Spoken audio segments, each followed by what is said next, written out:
Yo, yo, yo. It's your boy, Mr. M.A. Double. If you don't know the play, be it just because you ain't in the huddle. Now, real quick, people, we got Sexy Red, Miss St. Louis Sexy Red. And we going to put the emphasis on the red, respectfully, because I just don't understand all the backlash and all the hate that Sexy Red been getting lately. Like, first of all, they already dropped the sex tape. Boom. They already dropped the sex tape and everybody got something to say. Then secondly, she comes out and says that she's pregnant. Neither one of those, there's nothing wrong with neither one of them things. What's so crazy is that we live in a world of social media and this digital age where everybody's recording things and saving it in the phone and uploading it on Snapchat and stuff like that.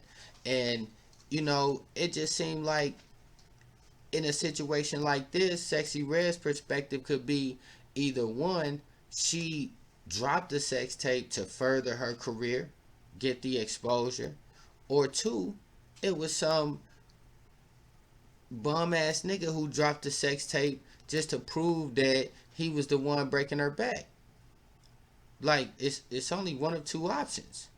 So the fact that a sex tape came out or the fact that she's pregnant, clearly she's talking about having sex. That's what y'all love.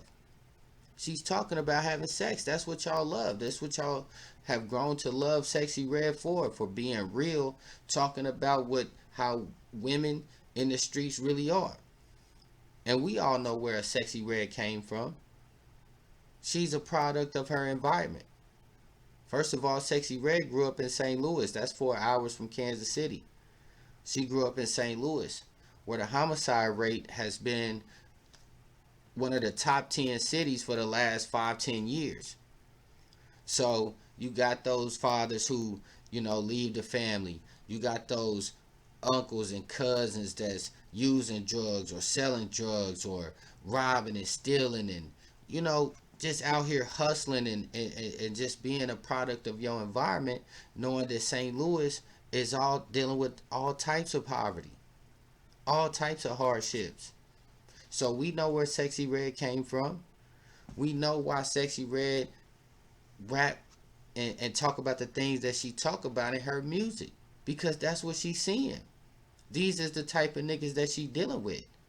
The type of niggas that don't even have enough respect for her to let her know what her value is as a woman. You see what I'm saying? So it's just ironic to see all these dudes get online and this type of woman just because of who she is and how she is. Uh, One example is the Game Spitter. I don't know if you ever heard of the Game Spitter, but he's kind of like a blogger as well, like a truck driver, whatever. And this man set up and talked down on Sexy Red for 45 minutes straight. Oh, you ain't nothing but a thought. You ain't this. You ain't that. You this. You that. Just dogging it. I said, bro, come on now.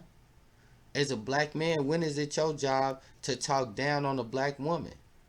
It don't matter what you think the caliber of this woman is. When is it your job? So it's like Sexy Red been all on the charts, music going crazy, and that's the type of woman that the industry love. But for the men and the women coming with the backlash, we all know a Sexy Red. We all know a Sexy Red. So sometimes it makes me feel like these niggas is only mad because how many times have they got burnt by a Sexy Red? How many times have they been on that late night creep and ran into a Sexy Red? And now you mad because a woman like that, the woman that you look down on, the woman that you felt like was beneath, having enough value to be your main chick, now this woman popping her shit. Now this woman got money, she got clout, and she's showing y'all what it's really like to be on these St. Louis streets or to be growing up in these neighborhoods where these men just treat you like a piece of meat. Now, respectfully, don't get me wrong, like we all done came across, these type of situations, or you know what I'm saying, I'm not trying to preach to the choir or nothing like that. What I'm just saying is, for me to be in Kansas City and St. Louis being 4 hours away, we see sexy reds every single day. And that's up to you to decide if a woman being that real is the right woman for you. But the disrespect is unnecessary. You see what I'm saying? Like, respectfully, you don't have to take it that far when you just focusing on this woman as an artist.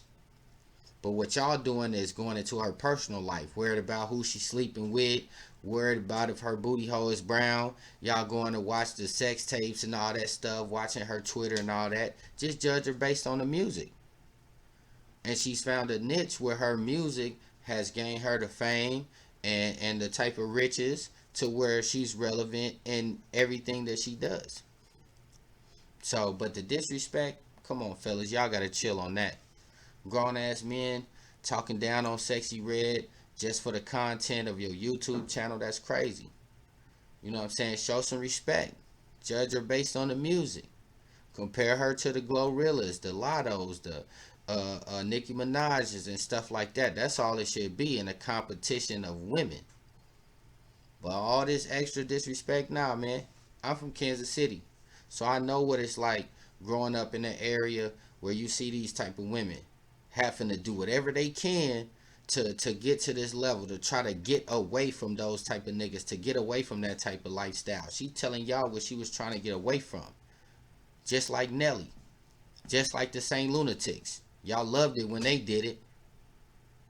You see what I'm saying?